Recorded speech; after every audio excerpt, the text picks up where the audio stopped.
Hi friends എല്ലാവർക്കും AGS ക്രിയേഷൻസിന്റെ പുതിയൊരു എപ്പിസോഡിലേക്ക് സ്വാഗതം. നിങ്ങൾ എല്ലാവരും ആദ്യമായിട്ടാണ് ഈ ചാനൽ കാണുന്നതെങ്കിൽ സബ്സ്ക്രൈബ് ചെയ്യാൻ മറക്കരുതേ.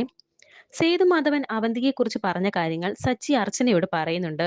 ഡോക്ടർ ഇഷാനിയുടെ അടുത്ത് അവന്തികയും നന്ദനയും കൊണ്ടുപോകുന്ന കാര്യമാണ് സേതു പറഞ്ഞത്. താൻ എന്തു പറയുന്നു എന്ന് സച്ചി ചോദിക്കുമ്പോൾ അർച്ചന പറയുന്നുണ്ട്, ഞാൻ എന്തു പറയാനാ, അവർക്കൊരു കുഞ്ഞുണ്ടായി കാണാൻ അച്ഛന് വലിയ ആഗ്രഹമാണ്. എന്നിട്ട് അവന്തികേട്ടത്തി എന്ത് പറഞ്ഞു എന്ന് അർച്ചന ചോദിക്കുമ്പോൾ സച്ചി പറയുന്നുണ്ട്, നന്ദേട്ടനോട് കൂടി ആലോചിച്ചിട്ട് പറയാമെന്ന്. അവർ ഒരുമിച്ച് മുന്നോട്ട് ജീവിക്കണമെന്ന അച്ഛന്റെ ആഗ്രഹം. അവർക്കൊരു കുഞ്ഞുണ്ടായാൽ അവരുടെ പ്രശ്നങ്ങളെല്ലാം അവസാനിക്കുമെന്ന അച്ഛന്റെ വിചാരം. പക്ഷേ എനിക്കറിയാം, ഓരോ ദിവസവും നന്ദേട്ടൻ അവന്തികേട്ടത്തിൽ നിന്ന് അകന്നു പോകുക എന്ന് അർച്ചന പറയുമ്പോൾ സച്ചി ചോദിക്കുന്നുണ്ട്, താൻ എന്താ ഈ പറഞ്ഞു വരുന്നേന്ന്. സന്ധ്യ ഡോക്ടറുടെ കാര്യവാ സച്ചിയേട്ടാ. അന്ന് ഞാൻ പറഞ്ഞിരുന്നില്ലേ, ഇപ്പോൾ അതിനേക്കാൾ കൂടുതൽ അടുപ്പത്തിലാ. ധർമ്മസങ്കടത്തിലാവുന്നത് നമ്മളാ. അങ്ങനെ ഒരു ഘട്ടം വന്നാൽ നമ്മൾ ഏത് പക്ഷത്താ നിൽക്കുക? അച്ഛനെ സങ്കടപ്പെടുത്താൻ പറ്റില്ല. മകൻ ഭാര്യ ഉപേക്ഷിച്ചു പോയി എന്ന ചീത്തപ്പേര് കുടുംബത്തിനുണ്ടാകുന്നത് അച്ഛൻ ഒരിക്കലും സഹിക്കില്ല എന്ന് അർച്ചന പറയുമ്പോൾ സച്ചി പറയുന്നുണ്ട്, കാലം മായ്ക്കാത്ത ഒരു മുറിവുകളില്ലെന്നല്ലേ പറയാറുള്ളത്. അപ്പോൾ അർച്ചന പറയുന്നുണ്ട്, പുറമെ എത്ര മാന്യതയായാലും അകമേ ചോര പൊടിയുന്ന ചില മുറിവുകളുണ്ട്. അത് തന്നെയാ നന്ദേട്ടന്റെ മനസ്സിലും. പക്ഷേ എനിക്ക് ഒരിക്കലും അച്ഛന്റെ പക്ഷത്തല്ലാതെ നിൽക്കാൻ കഴിയില്ല സച്ചിയേട്ടാ. എന്തായാലും ഇക്കാര്യത്തെക്കുറിച്ച് നന്ദേട്ടനോടൊന്ന് സംസാരിക്കണം. ചിലപ്പോൾ ഡോക്ടറെ അടുത്ത് പോകാൻ സമ്മതിച്ചാലോ. താൻ ഒരു കാര്യം ചെയ്യോ, ഡോക്ടർ ഇഷാനിയെ വിളിച്ചൊന്ന് സംസാരിക്ക് എന്ന് സച്ചി പറയുമ്പോൾ, ആദ്യം അവർ ഡോക്ടറെ കാണാൻ തയ്യാറാണോ എന്ന് അറിഞ്ഞിട്ട് പോരെ ഇതൊക്കെ എന്ന് അർച്ചന ചോദിക്കുന്നു. അപ്പോൾ സച്ചി പറയുന്നുണ്ട്, പഴയതൊക്കെ മറന്ന് ഒരു കുഞ്ഞായി സന്തോഷത്തോടെ അവർക്ക് മുന്നോട്ട് പോകാൻ കഴിയുമെങ്കിൽ നമ്മൾ അതിനു വേണ്ട എല്ലാ സഹായങ്ങളും ചെയ്തു കൊടുക്കണം. എങ്കിൽ സച്ചിയേട്ടൻ തന്നെ ഇക്കാര്യം നന്ദേട്ടനോട് സംസാരിക്കുന്ന അർച്ചന പറയുമ്പോൾ, എനിക്ക് ഈ കാര്യം നന്ദേട്ടനോട് സംസാരിക്കാൻ വയ്യ. ഈ വീട്ടിൽ നന്ദേട്ടൻ ആരുടെയെങ്കിലും വാക്ക് കേൾക്കുന്നുണ്ടെങ്കിൽ അത് താൻ പറയുന്നത് മാത്രമാ. നല്ല കാര്യങ്ങളൊന്നും നീട്ടിവെക്കാൻ പാടില്ല. നന്ദേട്ടൻ സമ്മതിച്ചാൽ ഇപ്പോൾ തന്നെ ഡോക്ടർ ഇഷാനിയെ വിളിച്ച് സംസാരിക്കാം. നാളെ തന്നെ ഡോക്ടറിന്റെ അടുത്ത് കൊണ്ടുപോവുകയും ചെയ്യാം. എടോ, താൻ പോയെന്ന് നന്ദേട്ടനോട് സംസാരിക്ക് എന്ന് സച്ചി അർച്ചനയോട് പറയുന്നു. അർച്ചന ഒരു സംശയത്തോടെ നിന്നിട്ട് ശരി എന്ന് പറഞ്ഞു പോകുന്നു. സച്ചിയും ആകെ വിഷമിച്ച് നിൽക്കുന്നുണ്ട്. ശേഷം കാണിക്കുന്നത്, ഇപ്പോൾ നന്ദൻ മുറിയിൽ കട്ടിലിരുന്ന് ഓരോന്നും ആലോചിച്ച് വിഷമിച്ചിരിക്കുകയാണ്. അപ്പോൾ അവിടേക്ക് അവന്തിക വരുന്നു. അതെ, പ്രസവിക്കാതിരിക്കാൻ എനിക്ക് പ്രത്യേകിച്ച് കുഴപ്പങ്ങളൊന്നുമില്ല. പിന്നെ നിങ്ങളുടെ അച്ഛൻ എന്തിനാ ആവശ്യമില്ലാതെ ഈ കാര്യങ്ങളൊക്കെ എടുത്ത് ചോദിക്കുന്നത്, അതും എല്ലാവരുടെയും മുമ്പിൽ വെച്ച് എന്ന് ദേഷ്യത്തോടെ അവന്തിക ചോദിക്കുമ്പോൾ, അത് അച്ഛനോട് പോയി ചോദിക്കുന്ന നന്ദൻ പറയുന്നു. അച്ഛൻ പറഞ്ഞ സ്ഥിതിക്ക് ഡോക്ടറെ കാണാതിരിക്കാൻ പോകാൻ പറ്റില്ല. നാളെ തന്നെ നമുക്ക് ഡോക്ടറെ കാണണം എന്ന് അവന്തിക പറയുമ്പോൾ, എന്തിനെന്ന് നന്ദൻ ചോദിക്കുന്നു. ഈ വീട്ടിലിപ്പോൾ മറ്റുള്ളവർക്കൊക്കെ കുഞ്ഞുങ്ങളായി, നമുക്കൊരു കുഞ്ഞില്ലാത്തത് മാത്രമാ ഇപ്പോൾ ഇവിടുത്തെ പ്രശ്നം എന്ന് അവന്തിക പറയുന്നു. നമുക്കൊരു കുഞ്ഞോ? അങ്ങനെ ഒന്നിനെ കുറിച്ച് പറയാൻ നിനക്ക് എന്തെങ്കിലും യോഗ്യതയുണ്ടോ എന്ന് നന്ദൻ ചോദിക്കുമ്പോൾ അവന്തിക ചോദിക്കുന്നുണ്ട്, അതെന്താ, ഞാൻ നിങ്ങളുടെ ഭാര്യയല്ലേ എന്ന്. ഭാര്യ, ആ വാക്കിന്റെ അർത്ഥം എന്താന്ന് അറിയുമോ നിനക്ക്? നീ എന്നോട് ചെയ്തതൊക്കെ ഞാൻ മറന്നുവെന്നാണോ നീ വിചാരിച്ചിരിക്കുന്നത്? ഞാൻ അനുഭവിച്ചതൊന്നും മരിച്ചാലും എനിക്ക് മറക്കാൻ പറ്റുന്നതല്ല എന്ന് നന്ദൻ പറയുന്നു. നിങ്ങൾ അതൊക്കെ മറന്നാലും ശരി, ഇല്ലെങ്കിലും ശരി, എന്റെ കൂടെ ഡോക്ടറെ കാണാൻ വന്നേ പറ്റൂ എന്ന് അവന്തിക പറയുമ്പോൾ, അവന്തികെ, ഞാനിപ്പോൾ ആലോചിക്കുന്നതേ നമുക്കൊരു കുഞ്ഞുണ്ടാകുന്നതിനെ കുറിച്ചല്ല എന്ന് നന്ദൻ പറയുമ്പോൾ, പിന്നെ എന്ന് അവന്തിക ചോദിക്കുന്നു. ഈ സമയം അർച്ചന അവരുടെ മുറിയുടെ പുറത്തു നിന്ന് അവർ സംസാരിക്കുന്നതൊക്കെ കേൾക്കുന്നുണ്ടായിരുന്നു. പിന്നെ എന്തിനെക്കുറിച്ചാ ഇത്ര വലിയ ആലോചന എന്ന് അവന്തിക ചോദിക്കുന്നു. ഒരു ജോയിന്റ് ഡിവോഴ്സ് പെറ്റീഷനെ കുറിച്ച്. എത്രയും വേഗം എനിക്ക് നിന്റെ കയ്യിൽ നിന്നും രക്ഷ നേടി എങ്ങോട്ടെങ്കിലും പോണം. അല്ലാതെ ഡോക്ടറെ പോയി കണ്ട് ട്രീറ്റ്മെന്റ് നടത്തി നമുക്കൊരു കുഞ്ഞുണ്ടായി അതിന്റെ കൂടെ ജീവിക്കാൻ എനിക്ക് ഒട്ടും താല്പര്യമില്ല. നിന്റെ കൂടെ ഇത്രയും നാൾ ജീവിച്ചത് തന്നെ മനസ്സ് മരവിച്ച. അതിനിടയിൽ ഒരു കുഞ്ഞ്, അതിന് അച്ഛന്റെ ആഗ്രഹത്തിന്റെ പേരും കൊള്ളാം എന്ന് നന്ദൻ പറയുമ്പോൾ അവന്തിക ചോദിക്കുന്നുണ്ട്, എല്ലാവരുടെയും മുന്നിൽ എന്നെ അപമാനിക്കാനാണോ നിങ്ങൾ നോക്കുന്നേ? അങ്ങനെയാണ് സംഭവിക്കാൻ പോകുന്നതെങ്കിൽ അതിന്റെ നഷ്ടം വലുതായിരിക്കും. അത് ഓർമ്മ വേണം. വലിച്ചെറിഞ്ഞ് കളയാൻ നോക്കിയത് നഷ്ടമാണെന്ന് പറഞ്ഞ് പേടിപ്പിക്കരുതെന്ന് നന്ദൻ പറയുന്നു. അപ്പോൾ പഴയതെല്ലാം മനസ്സിൽ വെച്ച് നടക്കുവാണല്ലേ ഇപ്പോഴും എന്ന് അവന്തിക ചോദിക്കുന്നു. പിന്നെ ഞാൻ എന്തു ചെയ്യണം? നിന്നെ സ്നേഹിക്കണോ? അതിന് ഈ ജന്മത്തന്നെ എനിക്ക് കഴിയില്ല എന്ന് നന്ദൻ പറയുന്നു. അല്ല, എന്നെ ഡിവോഴ്സ് ചെയ്തിട്ട് എന്ത് ചെയ്യാൻ ഉദ്ദേശം എന്ന് അവന്തിക ചോദിക്കുമ്പോൾ, അത് നീ അറിയേണ്ട കാര്യമില്ലെന്ന് നന്ദൻ പറയുന്നു. കാര്യമുണ്ട്. ഞാൻ ഇപ്പോഴും നിങ്ങളുടെ ഭാര്യ എന്ന് അവന്തിക പറയുന്നു. എന്നോ നിന്റെ കഴുത്തിൽ അണിഞ്ഞ താലി കിടക്കുന്നു എന്ന് കരുതി നീ എന്റെ ഭാര്യയാവില്ല. ഇത് വലിച്ചു പൊട്ടിക്കാൻ എനിക്കൊരു നിമിഷം മതി എന്ന് നന്ദൻ പറയുമ്പോൾ അവന്തിക ചോദിക്കുന്നു. എന്നിട്ട് അവളുടെ കൂടെ പോയി ജീവിക്കാനായിരിക്കും, ആ സന്ധ്യയുടെ കൂടെ? ഞാൻ ആരുടെ കൂടെ പോയി ജീവിച്ചാൽ നിനക്കെന്താ? ഇതൊന്നും നിന്നെ ബാധിക്കുന്ന പ്രശ്നമേ അല്ല. എത്രയും വേഗം ഒരു ജോയിന്റ് ഡിവോഴ്സ് പെറ്റീഷൻ കൊടുക്കണം.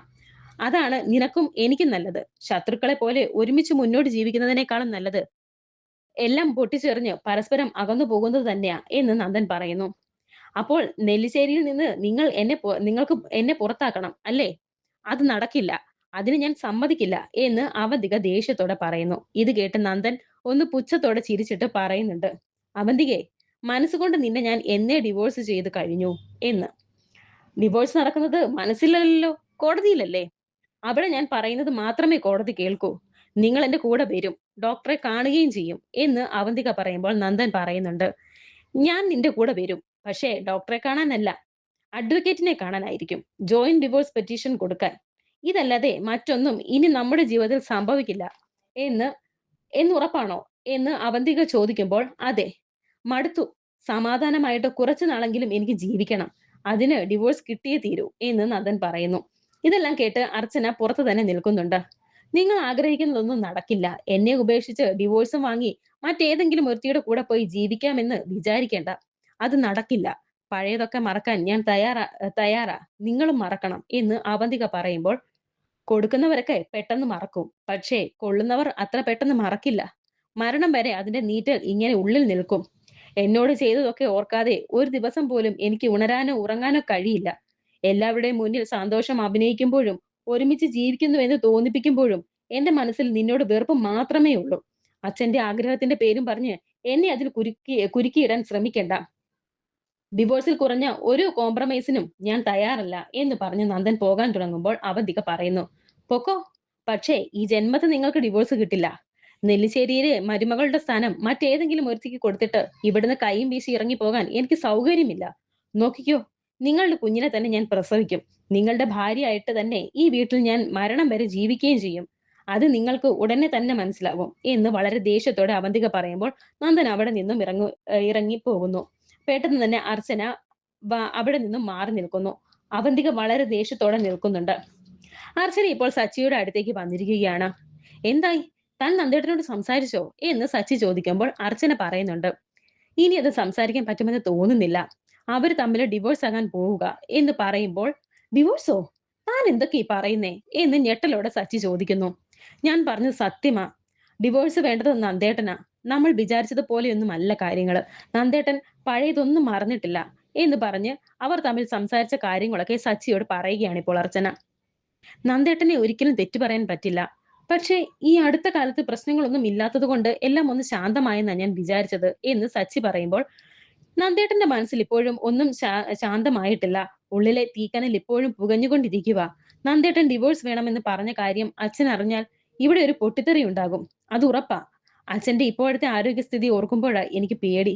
പുറമെ ഇങ്ങനെ നടക്കുന്നുവെന്ന് മാത്രമേ ഉള്ളൂ. ഇതൊന്നും താങ്ങാൻ അച്ഛനെ കൊണ്ട് കഴിയില്ല. അവന്തികേട്ടത്തിൽ നന്ദേട്ടനോട് കാണിച്ചതൊക്കെ വെച്ച് നോക്കുമ്പോൾ ഒരിക്കലും ഏട്ടത്തിക്കൊപ്പം നിൽക്കാൻ പറ്റില്ല എന്ന് അർച്ചന പറയുന്നു. നന്ദേട്ടൻ എന്തെങ്കിലും ഒരു തീരുമാനം എടുത്താൽ അതിൽ നിന്ന് പിന്നോട്ട് മാറില്ല. അത് ഓർക്കുമ്പോഴാ എനിക്ക് ടെൻഷൻ എന്ന് സച്ചി പറയുന്നു. ഒരു കാര്യം ഉറപ്പാ സച്ചിയേട്ടാ, അധികകാലം ഇത് മറച്ചു വെക്കാൻ നമ്മളെ കൊണ്ട് പറ്റില്ല. കുറച്ചു കാലം ആരും അറിയാതെ പൊതിഞ്ഞു പിടിക്കാം. ഒരു ദിവസം അവർക്കിടയിൽ ഈ പ്രശ്നം പുറത്തേക്ക് വരും. ഈ നെല്ലിശ്ശേരി വീട്ടിൽ അതൊരു ബോംബ് പോലെ വന്ന് വീണ് പൊട്ടിത്തെറിക്കും. അതില് തകരാൻ പോകുന്നത് എന്തൊക്കെയാണെന്ന് കണ്ടു തന്നെ അറിയണം. നന്ദേട്ടന്റെ ഇന്നത്തെ പെരുമാറ്റം കാണുമ്പോൾ ആ തകർച്ചയ്ക്ക് തീരെ സമയമുണ്ടാവില്ല എന്ന് അർച്ചന സച്ചിയോട് പറയുന്നു. ശേഷം കാണിക്കുന്നത് ഇപ്പോൾ പിറ്റേ ദിവസം രാവിലെ ആയിരിക്കുന്നു. അവന്തിക മുറിയിലിരിക്കുന്നുണ്ട്. അവന്തികയുടെ മനസാക്ഷി വന്ന് ചോദിക്കുന്നുണ്ട്, എന്താ നിന്റെ തീരുമാനമെന്ന്? നന്ദൻ നിന്നെ ഡിവോഴ്സ് ചെയ്താൽ പിന്നെ നിന്റെ അവസ്ഥ എന്തായിരിക്കും? വെട്ടിയും കിടക്കയും ഒക്കെ എടുത്ത് ഇറങ്ങേണ്ടി വരും. അതിന് നീ തയ്യാറാണോ എന്ന് ചോദിക്കുമ്പോൾ അപ്പോൾ അവന്തിക പറയുന്നുണ്ട്, എന്നെ ഏറ്റവും കൂടുതൽ അറിയാവുന്നത് ആർക്കാ? നിനക്കല്ലേ. ഇങ്ങനെ ഒരു സിറ്റുവേഷനിൽ ഞാൻ എന്ത് ചെയ്യുമെന്ന് മറ്റാരെക്കാളും നിനക്കല്ലേ അറിയാവുന്നത്. നീ പറയ്, ഞാൻ എന്ത് ചെയ്യണമെന്ന്. ഉടനെ മനസാക്ഷി പറയുന്നുണ്ട്, നന്ദൻ ഈ കാര്യം ആരോടെങ്കിലും പറയുന്നതിന് മുമ്പ് നീ ഒരു തീരുമാനത്തിലെത്തണമെന്ന്. തീരുമാനമൊക്കെ ഞാൻ എടുത്തു കഴിഞ്ഞു. ഈ നിമിഷം ഞാൻ അയാൾക്ക് തെളിയിച്ചു കൊടുക്കാൻ പോവുകയാ ഞാൻ ആരാണെന്ന് അവന്തിക പറയുന്നു. എന്താ നിന്റെ ഐഡിയ എന്ന് മനസാക്ഷി ചോദിക്കുമ്പോൾ അവന്തിക പറയുന്നുണ്ട്, സംഗതി ഒരുപാട് തവണ ഉപയോഗിച്ച് പഴകിയതാ. എന്നാലും അതിനൊരു സ്റ്റൈലുണ്ട്. അയാളെ എന്റെ ചൊൽപ്പടിക്ക് നിർത്താൻ ഇത് തന്നെ ധാരാളവാ എന്ന് പറഞ്ഞ് അവന്തിക അവിടെ ഫ്രൂട്ട്സ് കട്ട് ചെയ്യാനിരിക്കുന്ന ഒരു കത്തിയിൽ നോക്കുന്നു. പിന്നീട് കാണിക്കുന്നത് നന്ദൻ ഹാളിലേക്ക് വരുമ്പോൾ അർച്ചന നന്ദനെ വിളിക്കുന്നു. നന്ദേട്ടാ, എനിക്കൊരു കാര്യം പറയാനുണ്ടായിരുന്നു എന്ന് അർച്ചന പറയുമ്പോൾ നന്ദൻ പറയുന്നുണ്ട്, എനിക്കും അർച്ചനയോട് ചിലത് പറയാനുണ്ടെന്ന്. എല്ലാം അർച്ചനയ്ക്ക് അറിയാവുന്ന കാര്യങ്ങളാ, എന്നാലും മറ്റു ചിലത് കൂടി ഞാൻ തുറന്നു പറഞ്ഞേ പറ്റൂ. എല്ലാം പറഞ്ഞു കഴിയുമ്പോൾ അർച്ചന എന്റെ കൂടെ നിൽക്കണം. ഇതുവരെയുള്ള എല്ലാ കാര്യങ്ങളും കൂടെ നിന്നിട്ടുണ്ടല്ലോ, അത് നന്ദേട്ടൻ അറിയാവുന്ന കാര്യമല്ലേ. പക്ഷേ ഇത് കുടുംബമാണ്, ഇവിടെ തീരുമാനങ്ങൾ എടുക്കുമ്പോൾ സൂക്ഷിക്കണം നന്ദേട്ടാ. അച്ഛന്റെ കാര്യം അറിയാലോ നന്ദേട്ടന് എന്ന് അർച്ചന പറയുമ്പോൾ, ഞാനും ഒരു മനുഷ്യനല്ലേ അർച്ചനെ, അല്ലാതെ കല്ലും മരവും ഒന്നും അല്ലല്ലോ. അതുകൊണ്ട് തന്നെ ഒന്നും മറക്കാൻ അർച്ചന എന്നോട് പറയരുതെന്ന് നന്ദൻ പറയുന്നു. എല്ലാം അറിയാം, പക്ഷേ ആ ഡോക്ടറെ കാണുന്ന കാര്യം എന്ന് അർച്ചന പറയുമ്പോൾ നന്ദൻ പറയുന്നുണ്ട്, ഞാൻ ചില തീരുമാനങ്ങൾ എടുത്തിട്ടുണ്ട്, അല്ലാതെ എനിക്ക് മുന്നോട്ട് പോകാൻ പറ്റത്തില്ല. അതെല്ലാം ഞാൻ അർച്ചനയോട് വിശദമായിട്ട് പറയാം എന്ന് നന്ദൻ പറയുമ്പോൾ സേതു അവിടേക്ക് വരുന്നു. എന്നിട്ട് ചോദിക്കുന്നുണ്ട്, നിങ്ങൾ എപ്പോഴാ ഡോക്ടറെ കാണാൻ പോകുന്നതെന്ന്, ഇന്ന് തന്നെ പോകുന്നുണ്ടോ എന്നൊക്കെ ചോദിക്കുന്നു. ഇല്ല, ഉറച്ചു തീരുമാനിച്ചിട്ടില്ല എന്ന് നന്ദൻ പറയുമ്പോൾ, ഇനി എന്തിനാ താമസിപ്പിക്കുന്നത്, സച്ചിൻ നിന്നോട് കാര്യങ്ങളൊക്കെ പറഞ്ഞില്ലേ എന്ന് സേതു ചോദിക്കുന്നു. അച്ഛാ, എനിക്ക് ചില പ്രധാന ചടങ്ങുകളൊക്കെ ഉണ്ട്, ആദ്യം അതിന് തീരുമാനമാകട്ടെ, എല്ലാത്തിനും എനിക്ക് കുറച്ചുകൂടി സമയം വേണം എന്ന് നന്ദൻ പറയുമ്പോൾ സേതു ചോദിക്കുന്നുണ്ട്, നിനക്ക് എത്ര വയസ്സായെന്നാ നിന്റെ വിചാരം, നിനക്കും അവന്തികയ്ക്കും പ്രായം കൂടിക്കൂടി വരികയാ, ഇനിയെങ്കിലും ട്രീറ്റ്മെന്റ് നടത്തിയില്ലെങ്കിൽ ഇനി ചിലപ്പോൾ നിരാശപ്പെടേണ്ടി വരും, അത് ഓർമ്മ വേണം. എനിക്ക് അത്യാവശ്യമായ ഒരു മീറ്റിംഗ് ഉണ്ട്, ഡോക്ടറെ കാണുന്ന കാര്യം പിന്നീട് ആലോചിക്കാമെന്ന് പറഞ്ഞ് നന്ദൻ പോകാൻ തുടങ്ങുമ്പോൾ മുറിയിൽ നിന്നും അനഘ നന്ദേട്ട, ഏട്ടത്തി ഒന്ന് വേഗം വാ എന്ന് പറഞ്ഞ് ഉറക്കെ വിളിക്കുന്നുണ്ട്. എല്ലാവരും ഓടി അവിടേക്ക് പോകുന്നു. അവന്തിക അവിടെ കൈ മുറിച്ച് ആത്മഹത്യക്ക് ശ്രമിച്ച് ബോധമില്ലാതെ കിടക്കുകയാണ്. അനഘ ഇത് കണ്ട് കരയുന്നുണ്ട്. എല്ലാവരും ഇത് കണ്ട് ഞെട്ടുന്നു. അങ്ങനെ അവർ പെട്ടെന്ന് തന്നെ അവന്തികയെ ഹോസ്പിറ്റലിൽ കൊണ്ടുപോകാൻ തുടങ്ങുകയാണ്. വരാനിരിക്കുന്ന പുതിയ എപ്പിസോഡുകൾക്കായി വീണ്ടും കാണാം. Thank you for watching.